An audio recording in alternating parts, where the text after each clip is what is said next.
adopting the agenda to develop youth-based, vibrant sector to drive the Nigerian economy. It is our hope that deliberations at this session, today and tomorrow, will be so impactful and address all the critical areas such that we will achieve our hope. On this note, Honorable Minister, distinguished ladies and gentlemen, I want to thank you for honoring our invitation and making our time to attend this technical session. We look forward to a very impactful and successful deliberation. Thank you most sincerely. Welcome. Thank you. CEO, Nigerian Economic Support Group, Mr. Lauye Jariola, fantastic and heavily loaded welcome address, opening remarks rather. Thank you, sir. Yes, so I'll leave my colleague to do the next step. Thank you very much. Time for the opening address from the Honorable Minister of Youth and Sports Development. I now invite respectfully my Minister, Sunday Dare.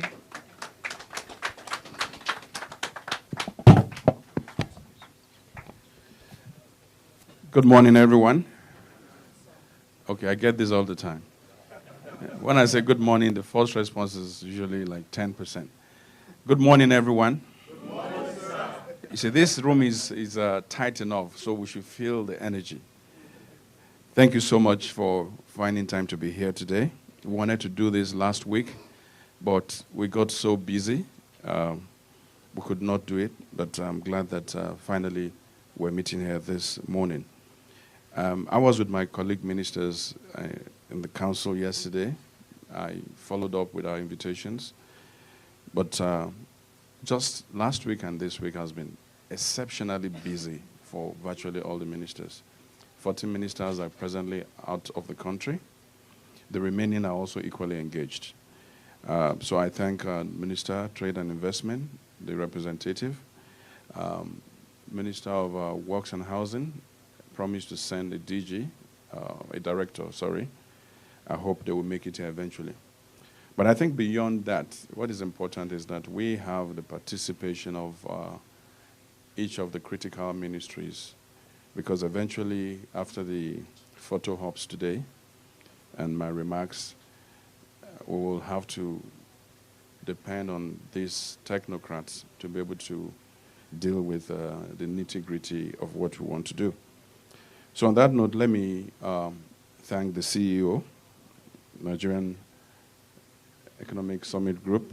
Thank you so much for your work, the work you do. When I asked him this morning, how much do people get paid for working with NESG? He told me nothing, it's pro bono.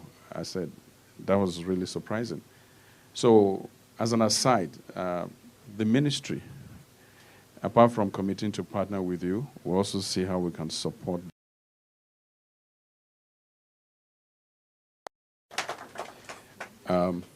My permanent secretary is not here, but I hope he's going to join us later this afternoon. Other representatives here up front, you just allow me to skip through very quickly. The directors, deputy directors from my ministry, and a couple of other faces I've seen here this morning, some of them from my previous life, the telecommunications industry. I can see a couple of them here. And a few others that have met with us on this 4-month journey, trying to not just change the narrative, but also changing the fundamentals of our youth development and sports development. I'm glad to see you here today.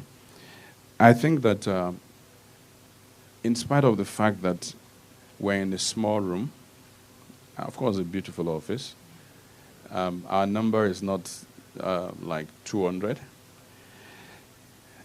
Notwithstanding, I think the work we set out to do today is critical.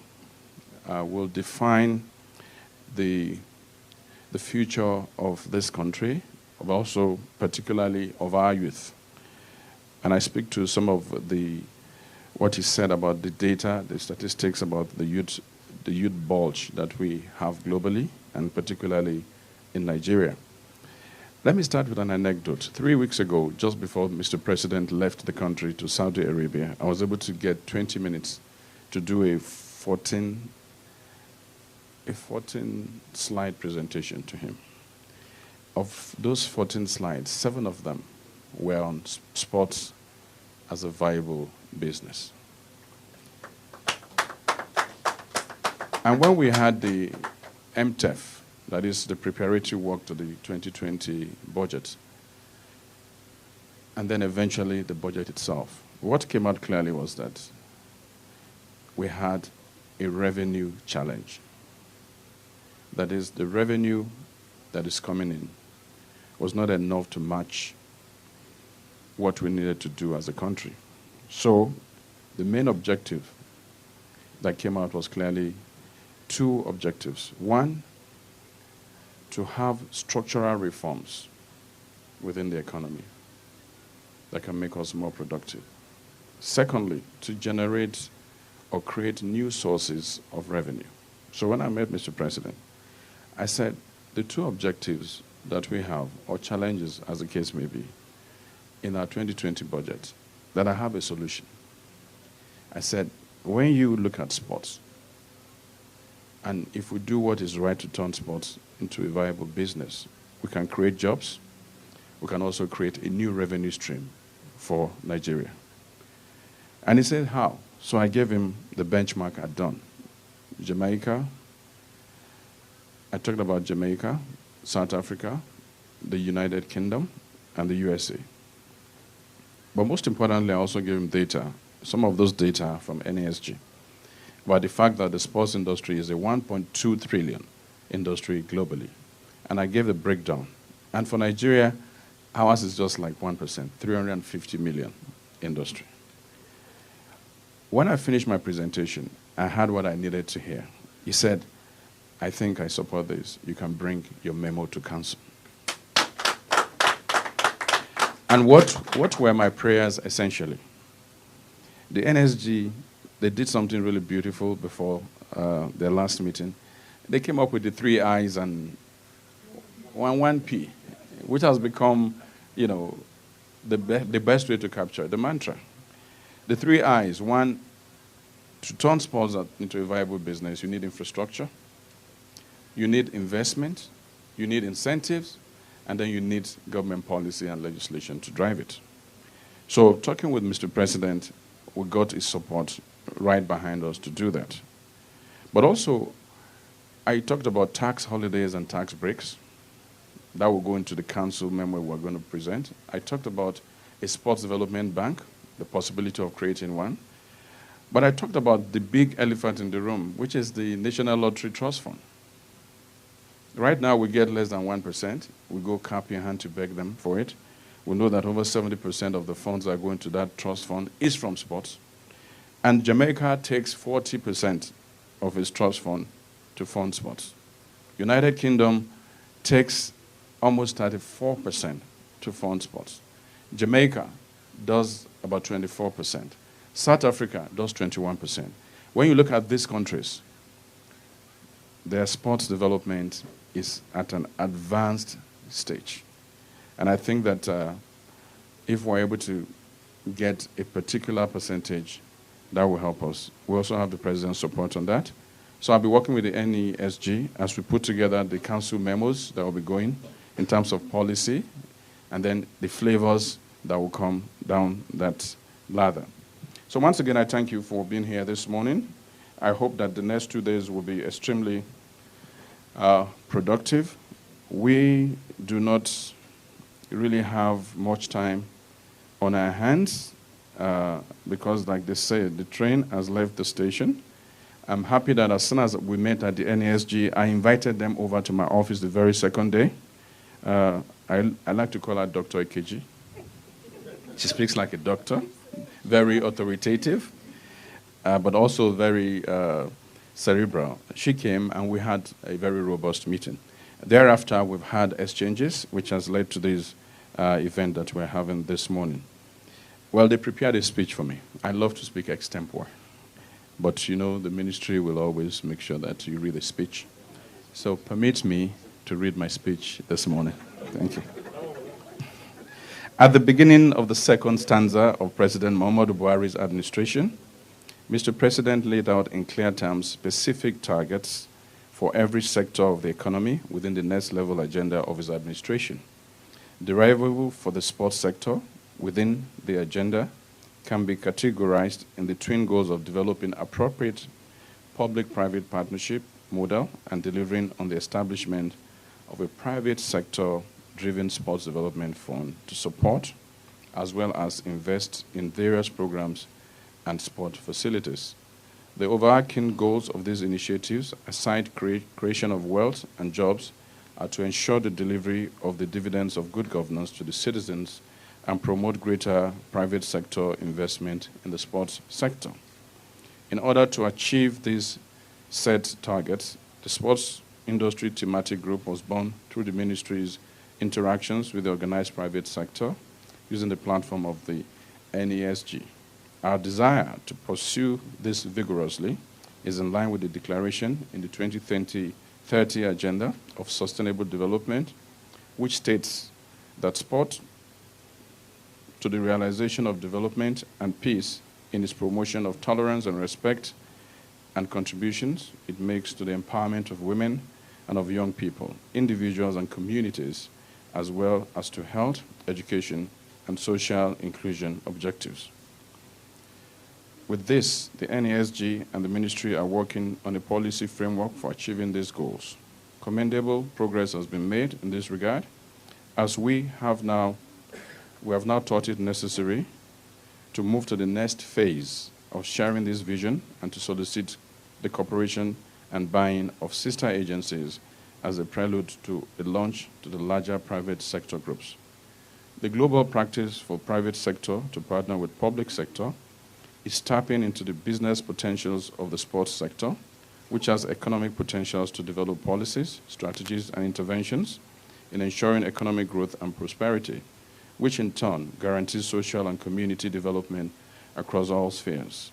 This trend requires a framework for tapping into business potentials of sports development and its commercialization, and is generally achieved through a national sports policy as the guidepost for the overall national sports development, the promotion of a healthier society, and the strengthening of appropriate regulations and legislation that support and facilitate sporting initiatives and activities. It is therefore imperative that the national sports policy document is tailored to reach a mutual understanding, vision, policy, and targets in the field of sports. It will also provide coordination and cooperation in the services and activities of the relevant public institutions, organizations, and non-governmental organizations, as well as other stakeholders. The proposed policy is a roadmap towards the achievement of national development goals related to healthy living, economic growth, and sustainability, promotion of equity and excellence, in addition to creating wealth and employment of the citizenry. This process involves robust national consultations that have identified national development priorities as global development trends and best practice models. Therefore, the interministerial consultation will assist in fashioning out a new policy to deliver quality sports and physical activity experiences in the development of nationhood. The success of a national sports policy in contributing to national development goals is adjudged by the degree to which the policy could be harmonized with other sectoral policies of government towards achieving similar objectives. The Interministerial Technical Session, IMTS, provides a platform to critically examine how to reposition sports with a public-private partnership arrangement driven through, one, a robust national sports policy, a focused legislation to drive the implementation of the policy, the initiatives and interventions to support the implementation of that policy. The Interministerial Technical Session will enable participants to brainstorm and also to harmonize strategies to address the cross-cutting, cross-sectoral issues arising from the challenges militating against the development of a viable sports business in Nigeria. Today, there will be breakout sessions that will discuss the key technical issues identified within the relevant ministry and articulate the role each ministry plays in contributing to national sports policy. At the end of the IMTS, we are expected to have secured the commitment and buy-in of various MDAs through my colleague ministers, permanent secretaries, and directors for a vibrant, comprehensive national sports policy. I have no doubt in my mind that these targets are achievable by the great minds present here today and others that will take part in this process and formulation of a viable policy. So together we can build a sports sector that we so much talk about in other parts of the country, a sports sector that will contribute to its quota to the development of our country, and one that we can be proud of.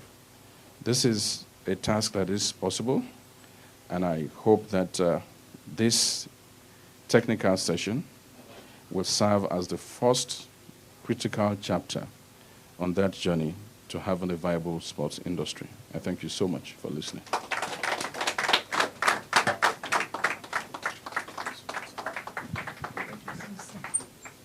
Ladies and gentlemen, another resounding round of applause, please, for the Honorable Minister, Honorable Sunday Darrett. I'm not quite sure whether it was the extempore statements or the paper he read, the speech he read. Both were heavily loaded. Honorable Minister, thank you. So we are very happy that we are on the right track. And as his closing statement said, this event, he believes, is the first critical step in the journey to make this a sports industry. Okay, without wasting time further, we have an agenda-setting presentation. It has a technical presentation on the topic, cross-sectoral issues in developing the sports industry in Nigeria. It's going to be delivered by now Christian Doctor, by the Honorable Minister, Dr. Nkechi Obi, who is the lead of the thematic group on sports industry in the Nigerian Economic Summit Group. Dr. Nkechi is a sports consultant and will give us the benefit of her experience as she speaks. You're welcome. A round of applause for her, please, as she stands. You have an honorary PhD. Thank you. In spite of all the entreaties and the subtle pressure, I will not read this PhD.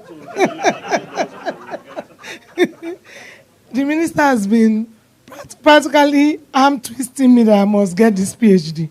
But I definitely have no intention of reading any more books. But if he pays me, I will read it. Money will come, then I can go and read it. Okay.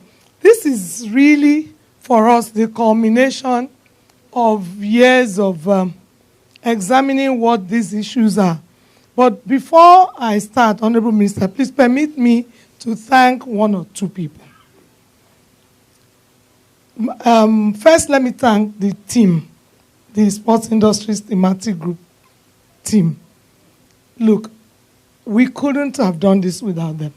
Some young, they know themselves. If you know you're a member of the SITG main team, please stand up. So the Honorable Minister, please stand up.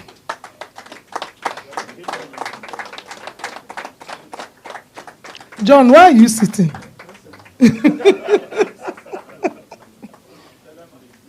Professor Sadiq Abdullahi played tennis for Nigeria. Thank you very much. I'm totally grateful, but I want to single out Professor Sadiq Abdullahi. Please remain standing. Professor Abdullahi played tennis for Nigeria, and when we needed help on some research material, it was not difficult when we reached out to him in Florida. And from far away Florida, he has coordinated so much research that we see here today. Professor Abdullahi, I can't thank you enough. And he flew in earlier this week just for this.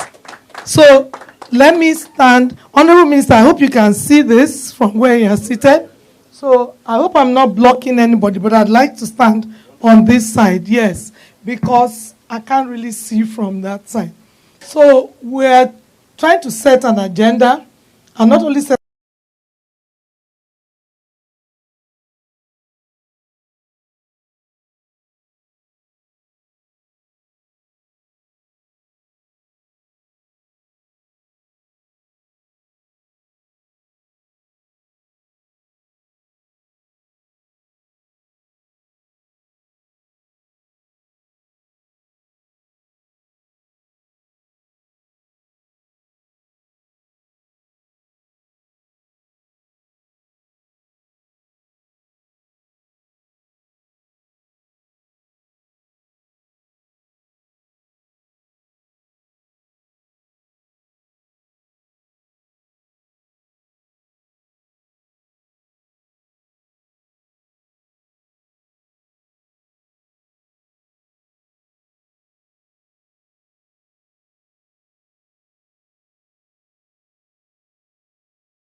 supply and variety of sports media and sports growing cultural relevance, we now find that between 2009 and today, the average time spent per week on sport went up by 22% to 1 hour 46 minutes. So it is expected that every man, woman, and child spends about an hour 46 minutes on sport.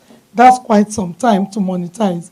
But it's even expected to undergo a 34% increase in the next 10 years.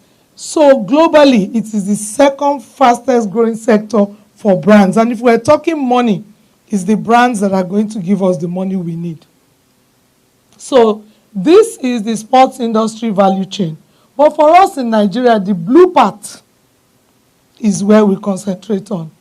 So there's so much in the yellow and the cream part.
Of about 100 billion from sports, given our population. If we take golf, in the EU, golf is something that you don't expect to have these numbers, but check out the numbers. The total revenue from golf is 15.2 billion. In a population of 501 million people, that's golf. So we don't even want to look at football. Let's just look at golf. And they have 4.4 million registered golfers and 180,000 full-time jobs. And that's golf. And this figure is more than the amount spent by Spain on defense budget. This figure, in 2012, Spain didn't spend this money on defense. They spent 10.2. So we could, my darling, this, okay. I'll come and beat you there now. So, comparative analysis of Olympic performance. You see, this is where we put all our money. Honorable Minister, these figures don't make for good reading. But we are trying. Because if you don't know where you're coming from, you won't know where you're going. This was done about immediately after 2016 Olympics. And we can see Kenya there. The combination of Ethiopia and Kenya, their population is not up to us. Yet their medal count is 153. And they have areas of specialization. We don't seem to have specialized in anything. So we are a Bobo participation. So it doesn't make for good reading, but we're hoping that with this new, we can. So these are our challenges.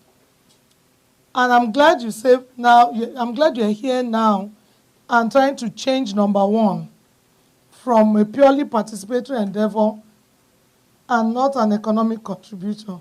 You're also trying to change number two, which is clear-cut legislation and policy. We're trying to see what we can do about number three, infrastructure deficiencies, and number four, and number five, and number six, and number seven. So we're trying to change things. This doesn't also make for good reading. Stadia here is anything that is 20,000 and above. We have 43. The US has 917. South Africa has 78. So look at the medal count. There is no way we can rise with 1 to 4.5 million. The optimum is 1 to about 300,000. So our journey is far small, but we will get there.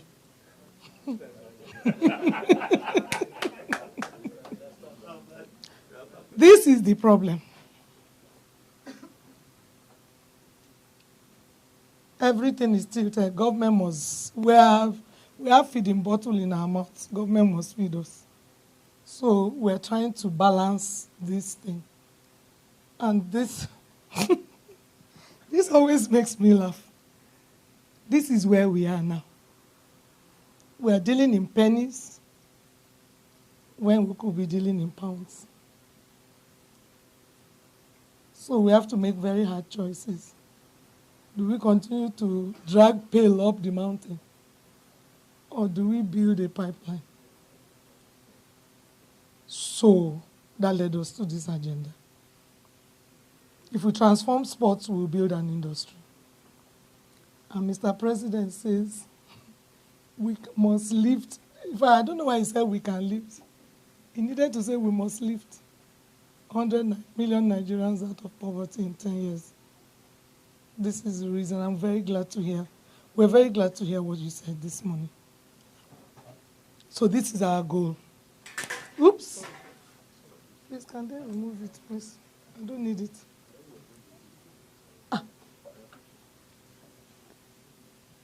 Please, let me take us back to our goal. We need to develop the value chain by monetizing the passion. It's putting money. I'm a typical Igbo girl, is about the money. I find the money, I will move. So we target a sports industry generating 2 trillion naira annually from 60 million consumers from this demographic. We've extended it a bit because we believe spending power is, by the time you are 45, you are independent, you can spend money up to, and we expect to get 100 naira every day. You see, we need to reduce it to the barest minimum. 100 naira every day from 60 million people. I will beat you. What's going on here? Okay. And that's our strategy. We need to now become retail. Retail is a consumer and demand-driven retail sector. Contribute, narrow it down, cut it into pieces. So we contribute between 1.5 and 3% to the economy in the next 10 years. We generate direct employment of between 4 and 5 million jobs, and indirect employment of between 4 and 5 million jobs. So we are putting numbers. This is our target.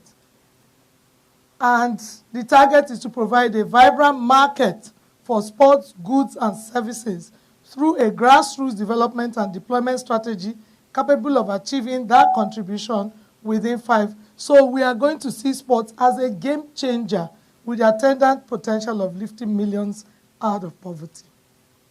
So these are the factors. We have passion, we have demand, we have a youth market, we have local supply chain, very minimal supply chain. So everything is imported. We have a TV media audience of this, mobile subscriber base of this, and they tell us that that's what we're going to have in Africa by 2025. So Nigeria is about half of that. Mobile broadband, 87% of mobile connections, and nearly 300 million new subscribers, which means we will have nearly 100 million new subscribers to access mobile internet services in the next 5 years. These are our growth drivers.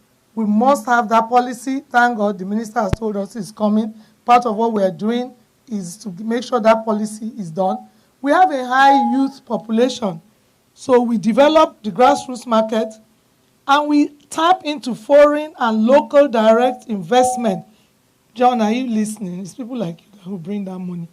In strategic growth areas led by private sector, we adopt social media, we reform our corporate governance and administration, and then we tap into the innovations in IT, broadcast, and digital media. So this is our market opportunity in the short term. So in the next 1 to 5 years, we are targeting 40 million markets, and we are saying we are going to supply them. And in the next 6 to 10 years, we target between 70 and 80 million through increased investment in facilities, sports goods, merchandise, manufacturing, sports leagues, clubs, event management, etc. But there are certain global changes that we must acknowledge and plan for. There are challenges from disruption. Sport is one of the most disrupted industries. The revenue models have all changed. Fan engagement is now the catalyst for this disruption. IT, digital transformation, is driving that disruption, and participation is increasing, but it's driven by technology. Every sports franchise is now a software company. Esports is even, we haven't even begun to understand its impact here.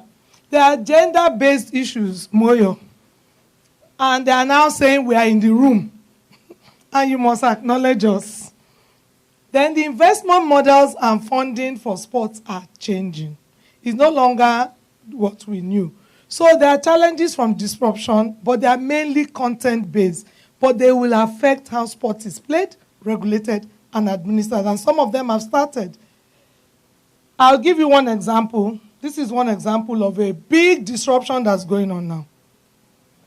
There is 125 billion that they gave to FIFA for 2 new global competitions over the next 4 years. This money has created all these problems on this side. There is a war going on between UEFA and FIFA right now. 25 billion is too much money. So there's a war going on here. The war will go on beyond football, and there's no sport that will be unchallenged. Cricket is now changing to a global franchise because of this war, so that some money can come here. World cycling is now changing. They are migrating to a proper world road tour. And some smaller nations are losing out. Existing sports bodies, leagues, and clubs, they can manage. But if you don't manage this successfully, the civil war that is coming in the next 10 to 20 years, honestly, is critical. Many formats of competition we know now will no longer exist. And so, if we are not even up to date, we won't even survive this next 10 to 20 years. That is just one example of triggers. As for these ones, this is the new oil. Their presence in the room for sports is causing problems, serious problems. This year, on the 26th, the EPL match on Boxing Day is going to be carried by Amazon. It's a trial. It works. In the next 2 years, the cable will be almost dead. So we are not even ready for these people. But if we make ourselves ready, it's an advantage to have them in the room. And so what's our roadmap? Infrastructure, incentives, investment, policy. The 3 I's and P. The route to market is we want the most concise and the quickest route through policy and incentives-backed massive investment to kickstart a game-changing repositioning of the sports sector, and together with the relevant MDAs, partner with the private sector to drive the successful implementation of the reform of the sports sector into an industry and contributor to the Nigerian economy. So that's the route to market that we at the NESG think is doable. So our pipeline has made it here now. We are building it with the 3 I's and 1 P. I like that money coming out like that.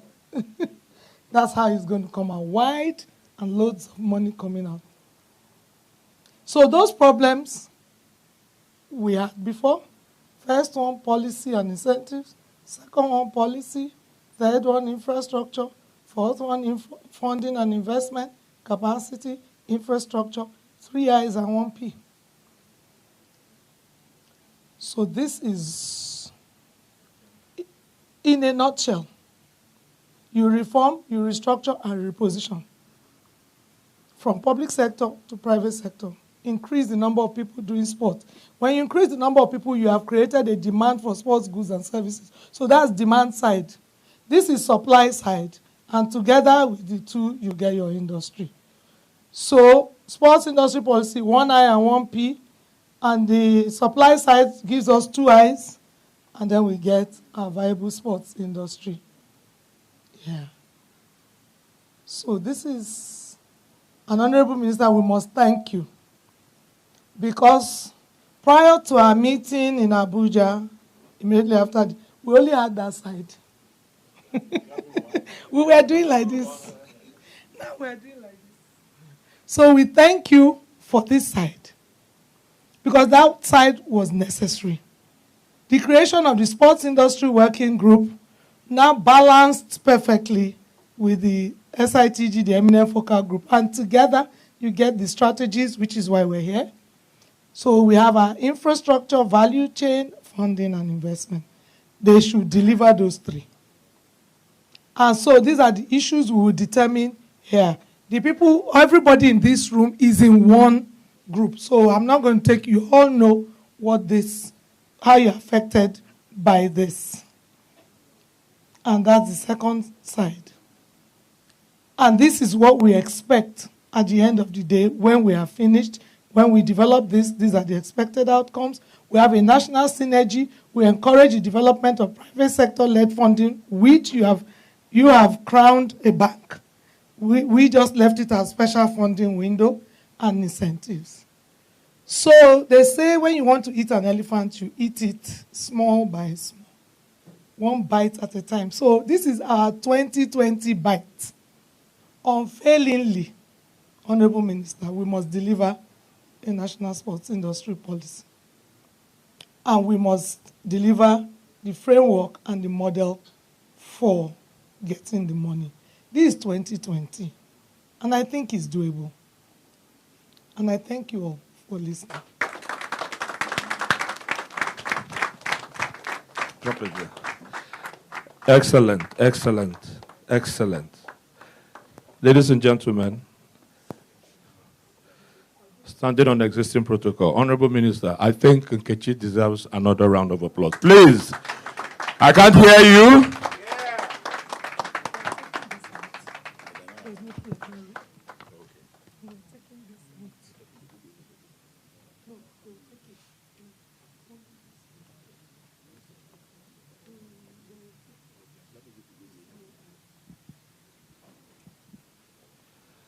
Okay. Ladies and gentlemen, having listened to the presentation, there are organizations that have supported what we're doing here today. Representatives of those organizations are seated here with us, and it's time for us to call them up to give their goodwill messages. Honorable Minister has given his commitment and he has spoken. So let the others from the private sector also come and speak. So, it is my pleasure and it is my privilege to call upon the Chief Executive Officer of Coronation Capital, Mr. John Opubo, to give his goodwill message. A round of applause for him, please.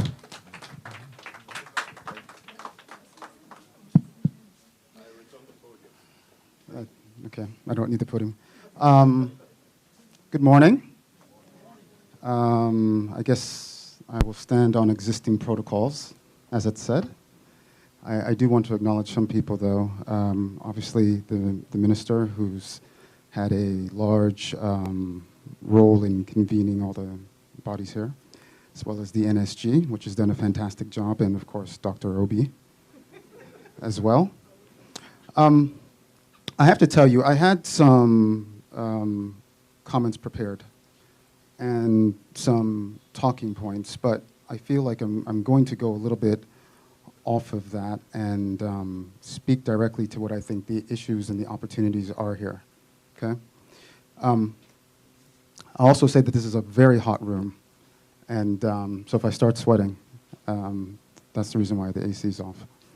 But I think we're at the crossroads of something that's very important, okay? And I think it's, and I think the minister said it quite well, it's very easy to come to these sorts of events and talk. And I think for many of us, we're actually quite good at that. That's what we do. And it's, you can talk quite eloquently. But of course, the devil is in the detail, and it's that nitty-gritty work, I think, as you called it, that really determines whether or not success is going to be had. That's the first point I want to say. And so I think what's happened is that we're in a situation where a lot of that initial hard work has been done. And I think people who've done that initial hard work really do need to be acknowledged. So please, a round of applause for that. The other thing I'll say is, you know, I'm glad to hear there are others who speak about the demographic challenges in a way that I think about them as well. Because, again, I think the challenges can seem so great that it's easier just to close your eyes to them than to actually acknowledge them as if they're not going to happen, okay? So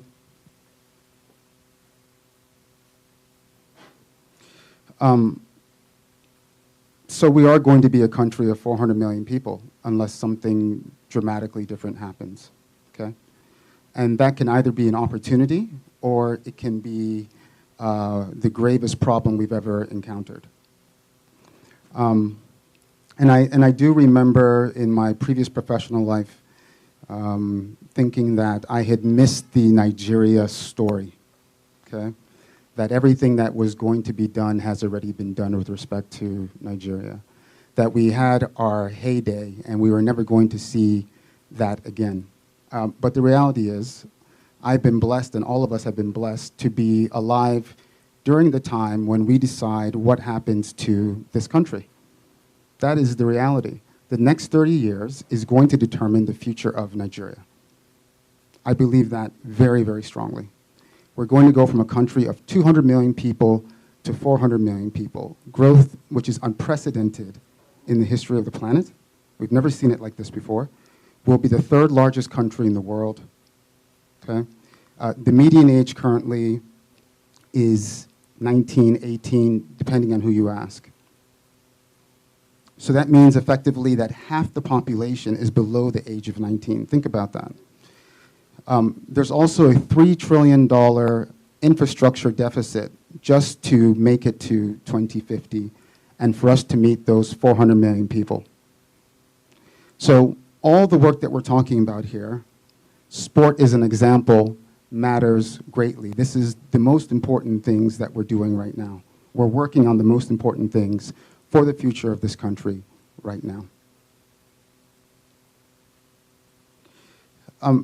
So the last point I'll make is, and I'll make an allusion to, I've said this with respect to sport before, and I think I believe it even more hearing people's comments today, is this notion of the moonshot, okay? So you may be familiar with the United States was trying to go to the moon. They were trying to get there before the Russians, and they diverted a whole host of resources towards solving that one issue. How do you get somebody to the moon?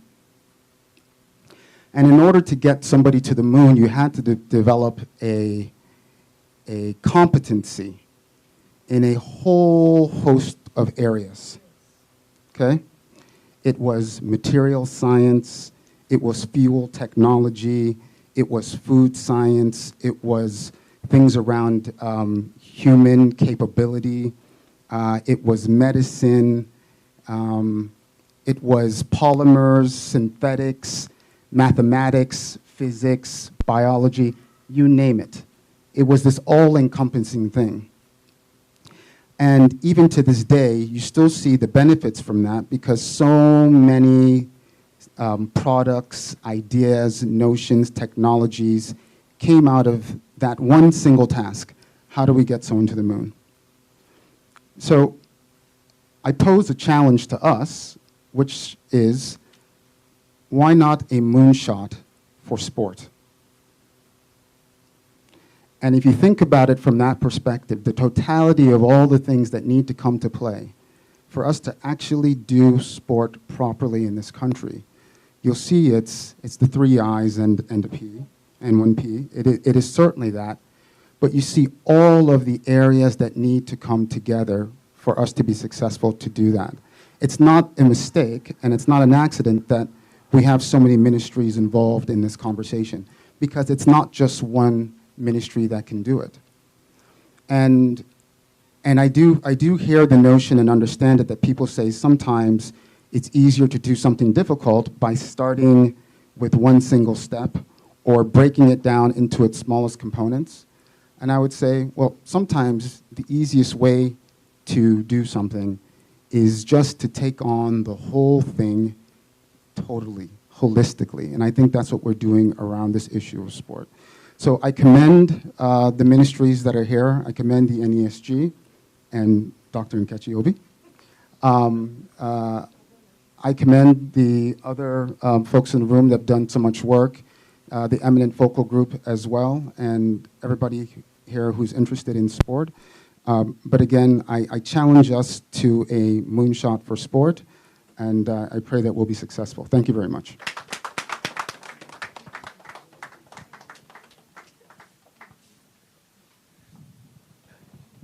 You must read this PhD. Ladies and gentlemen, Mr. John Opubo is the CEO of Coronation Capital. And they are, an honorable minister, they are looking to support the investment process for making sports to move from recreation to industry. The next supporting organization is a company called Temple Management Company Limited. The company is duly represented here by Mr. Hamzat Idris Kutigi, and I invite him here to give his goodwill message. Please, a round of applause for him. Thank you. Good morning, all. Good morning, sir. Honorable Minister, sir. I stand on existing protocol. I learned a few things this morning, most especially the fact that Dr. Nkechi is now a qualified doctor. I mean, I paid a visit 2 months ago. The company paid a visit 2 months ago to NESG. And for the first time, the data I've built for more than 2 years, they made a nonsense of all my data. Because for the first time, I saw data that spoke.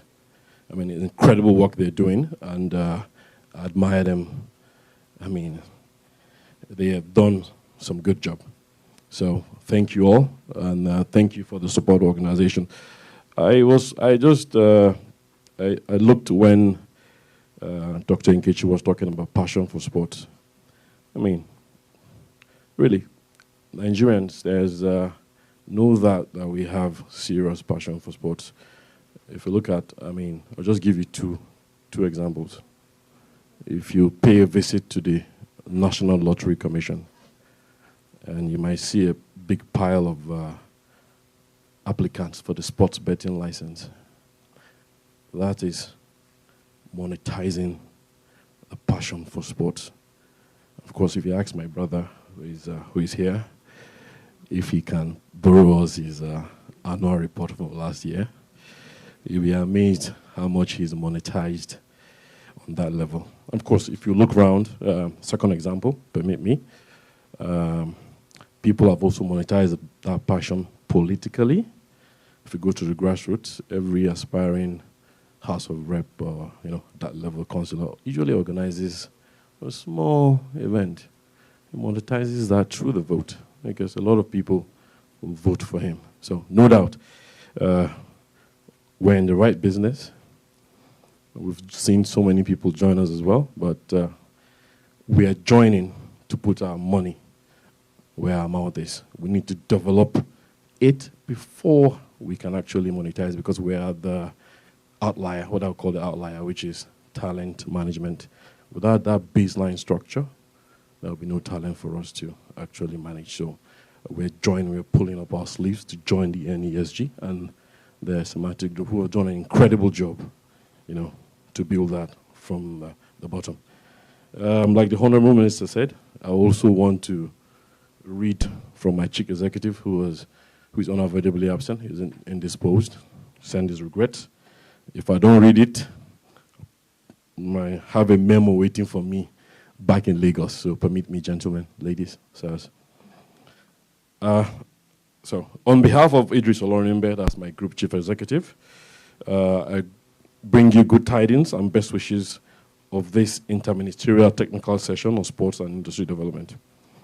I want to especially thank the Federal Ministry of Youth and Sports Development for graciously hosting us for this event. Incidentally, the NESG recently commemorated its 25th summit. I think I was confirming that from this morning. And to those who follow, this will be the most momentous in the annals of history of NESG.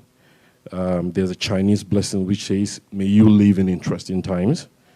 Ladies and gentlemen, that blessing, of course, we know, starts, it's manifesting today. Under the aegis of what brings us all here on this day, I declare that these are perhaps the most interesting times in our nation's history. It is exciting to see such deliberate attempt by everybody, all of us here, to come together for the purpose of designing a plan, a grand plan for the sports industry.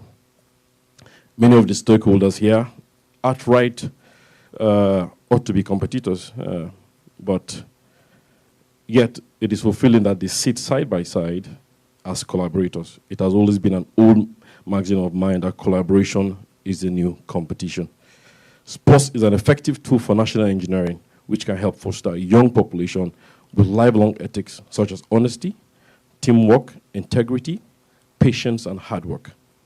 It is good to see no less than 11 ministries represented, and we affirm, Madam NESG, we affirm that temple management is proud and happy to be in the same room as people collectively focus on building a sustainable sports industry for generations to come. Ladies and gentlemen, this may be the first of these special sessions, but I am certain that it will not be the last. We're quite convinced of that. By the time we converge to commemorate our own 25th meeting, by the grace of God, the story of re-establishing Nigeria's place in the global sporting pantheon will be recalled with fondness. Once again, on behalf of Temple Management Company, please accept my heartfelt felicitations and congratulations on this very important session, and my best wishes for a future of assured prosperity as we work together to build the Nigeria of our dreams. Thank you very much, sirs. Thank you very much, Hamza. And I'm very happy that your visit to NESG was very valuable to you in terms of data. Our next and last goodwill message is from a very good friend of mine. We were at the law school together. His name is Damian Ude, and he represents the betting group called Bet King. A round of applause for him, please. Thank you. I'm not going to read a speech, but I have notes. Before I start, I would like to also observe the existing protocol, but I want to say something. When the Honorable Minister here, he used to be in Nigerian Communications Commission as the Executive Commissioner, so we worked very closely. In his 3 or 4 years of work, the industry grew from strength to strength. In fact, the industry started doing things differently.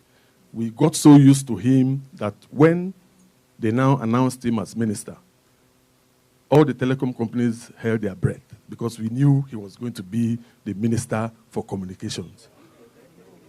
And suddenly, they made him minister for sports. It was like,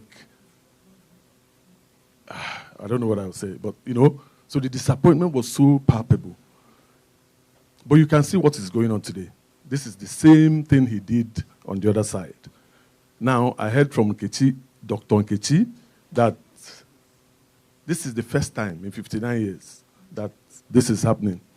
And without prejudice to other leaders in the sports industry, I think right now we're now having a technocrat lead the sports industry and is working with a group like NESG. In fact, I was telling John when we were seated, we were talking about government. I'm sorry if I'm going to say some things. We were talking about government. We first talked about the fact that we don't do things on time. Some of us had to leave their houses by 4 a.m. this morning to catch the 6 o'clock flight. You know, and we got in here and we had a 1.5 hours delay. That was one side. And we're talking about how government comes to a forum like this and speak flowery language, paint things in black and white and in red and blue. And after the sessions, and everything just walks away.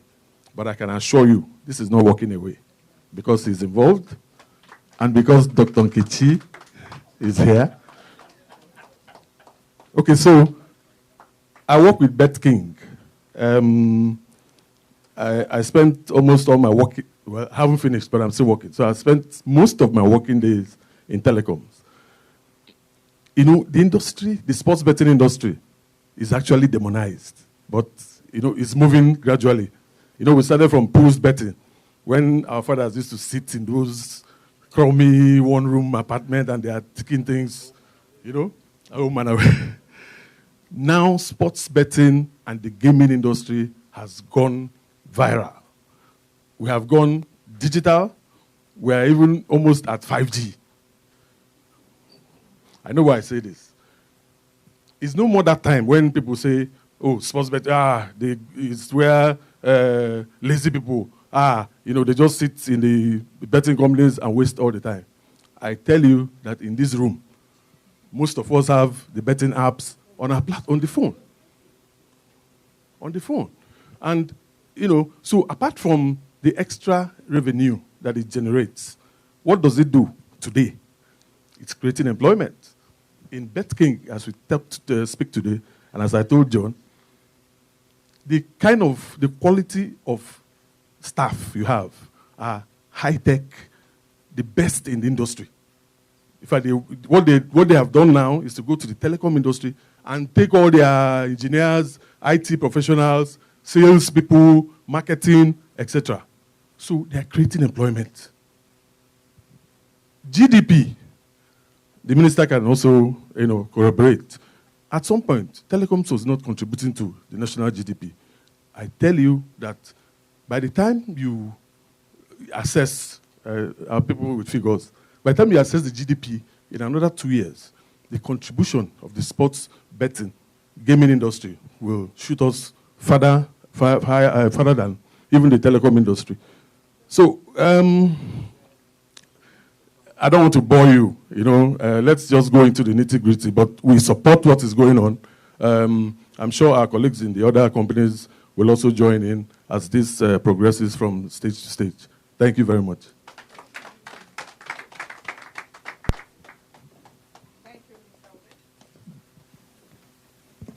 Thank you very much. Thank you for reminding us again that we are blessed in the ministry with a technocrat and things will not remain the same. Thank you. We now have one other person for goodwill, Mr. Femi Adeabo. Mr. Femi Adeabo for goodwill.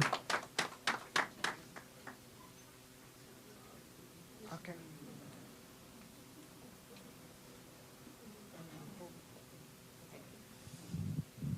Hello.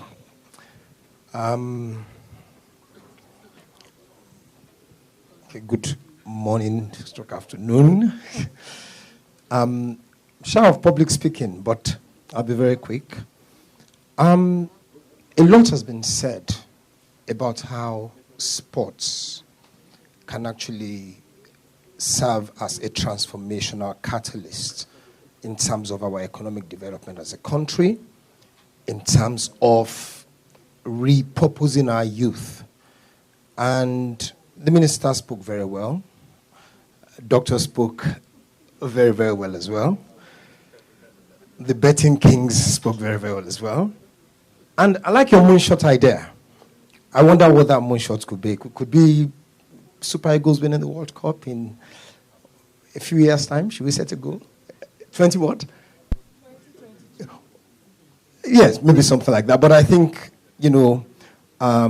it's talking about probably something that can actually birth an whole ecosystem, if you like, in terms of the sports value chain. I've known the minister for a period of time as well.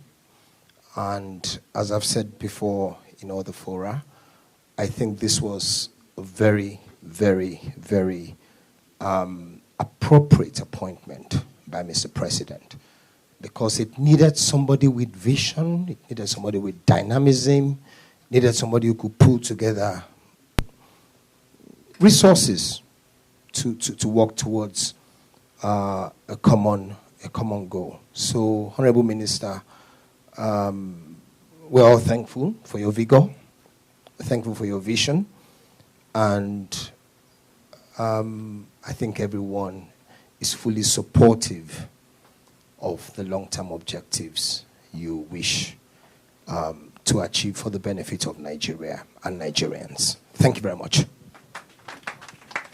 Thank you, sir.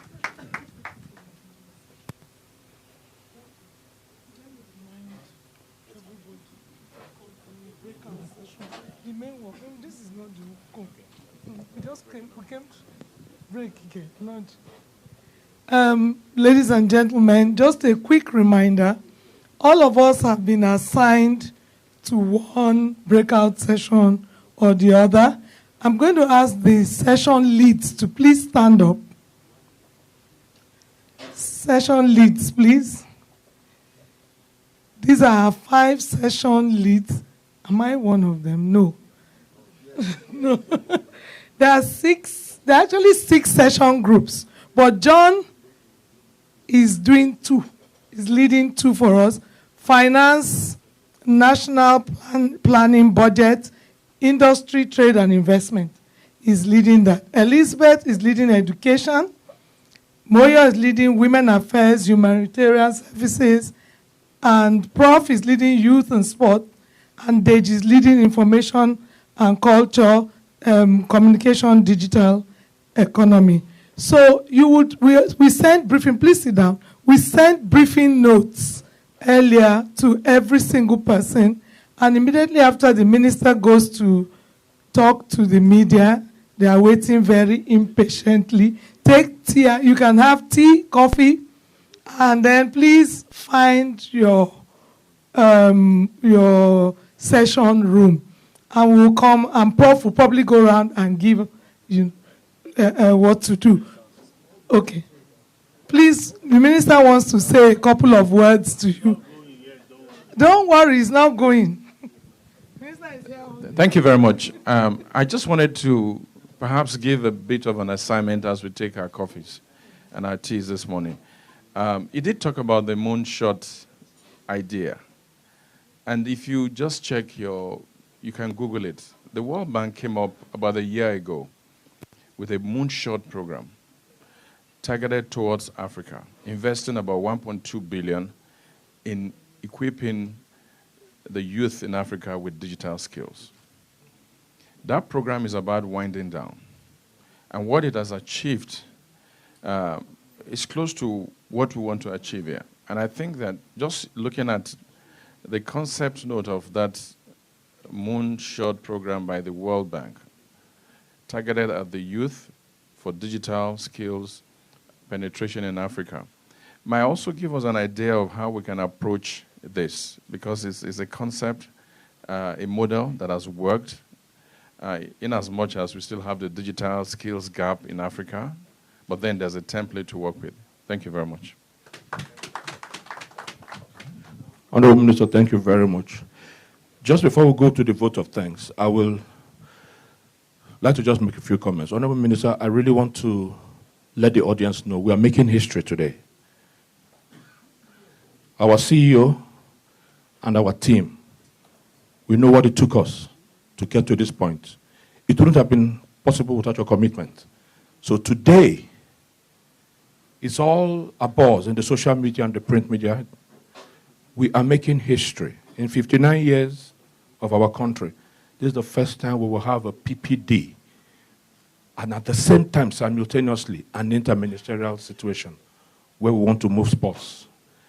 And just to give a simple example, Honorable Minister, because your minister is in charge of both youth and sport. In France, there was a precedent in France where the level of violence, crime, was so endemically high that the police were unable to handle it. Every night, there are at least 4 murders. When they went back into the room, government, they discovered that the solution to the high and uncontrollable crime was sports. How, you ask me? They instituted a football league that starts at 9 o'clock at night, with prize money and payment to every guy that plays. It was a male football league, and they had sponsors from the corporate world. Go Google it. How sports curbed crime in France, in Paris. The crime rate dropped to 0 in 48 hours after the competition started. The first day they played, every youth went home with an envelope, allowance for playing. If you are paid an allowance, why would you go and steal? So that is to show you how sports is an instrument for peace and social development, because those people are youth. Honorable Minister, you're for youth and you're for sports. Ladies and gentlemen, we have to bring the morning session, opening ceremony, to a close. It is my pleasure and privilege, because this is a public-private dialogue, so the vote of thanks will be given both by the public sector and by the private sector. So, on the private sector side, it is my pleasure and privilege to invite the Chief Executive Officer of NESG, Mr. Laoye Jayola, to give the vote of thanks. And after that, my colleague on the public sector side will introduce the public sector person. Thank you very much, sir. You know, there's a way this thing is done. When you stand in for your chairman, you are a chairman, right? I want to call Moyo, who is a member of the eminent group, to then do the vote of thanks, because I've read my chairman's paper. Thank you.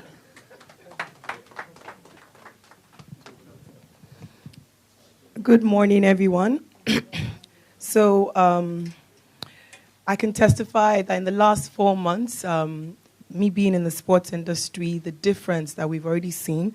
So on behalf of the NESG and the entire sports industry community represented here, I'd like to thank the Honorable Minister for making this possible. Thank you so much, sir.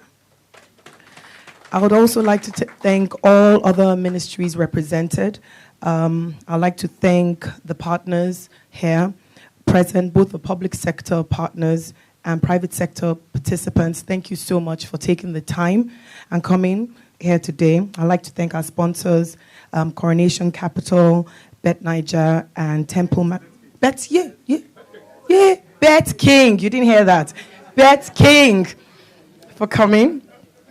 You didn't hear that. Forget that. I was just Coronation Capital for coming. It's the beginning of something, transformation, and it's a pleasure and honor for all of us to be here. I don't want to stand between, the meaty thing and the technical session. So I just want to say thank you. Thank you. Thank you, Moya, for thanking us. Now I invite my permanent secretary representative, Dr. Paul Onyudo, for his vote of thanks.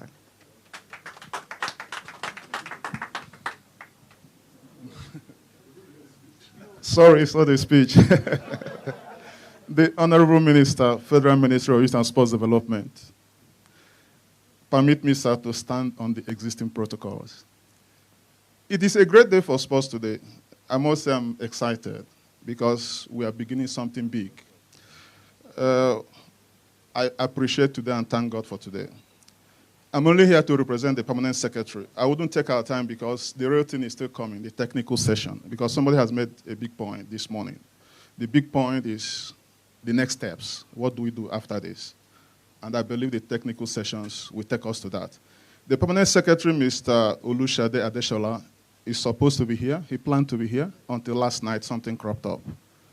And he is unavoidably absent. So he has asked me, he has directed me to present his vote of thanks because his spirit is here. And like one of us mentioned, I must be an obedient servant. But I will try to edit the speech. We appreciate today and thank our Honorable Minister, Mr. Sunday Dare. He has not been long in the ministry, but he has shown visionary leadership. He has made today possible, bringing together everybody who matters into the same room to discuss issues of sports development, which we all appreciate. We are not where we should be, and we all believe we have the potentials to be somewhere beyond where we are. So we appreciate his energy, his leadership, and his vision. We thank him very much. We also appreciate and commend Nigeria Economic Summit Group, the SITG arm of it, for collaborating with the Federal Ministry of Youth and Sports Development. A lot of things has been said about the team, particularly my sister, Dr. Nkechobi. If you have not seen their document, their concept note, I will advise that we read it because they went to town. They did a detailed job to bring up to speed what is happening in other climes to guide us in our discussion. Because it's important to make this comment. I'm sorry if I'm drifting away from the vote of thanks. Sports is one aspect of our national life where we compete with the world. It's not internal. It's one aspect of national life where on cable TV, you are competing with the United States. You are competing with Germany. You are competing with Holland. Nobody is interested whether you are third world or not.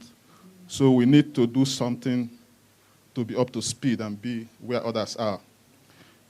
I also wish to thank all the major stakeholders, all the ministries that have already been mentioned, their representatives that are here. We sincerely appreciate and thank them. But permit me also to use this medium to thank our private sector partners. I may not be able to mention all the groups, but we deeply appreciate your contributions in making this session possible. We are grateful for your active participation.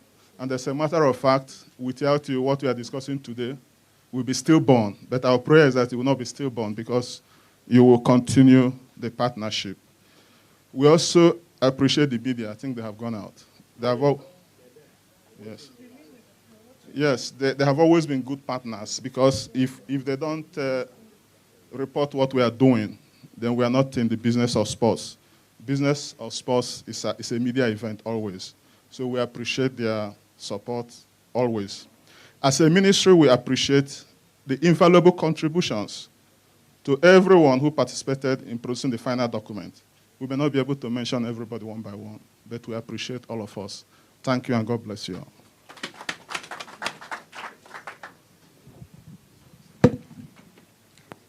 Thank you, sir, for the vote of thanks. With this, we have come to the end of the first section of today's program. Let's stand up for the national anthem.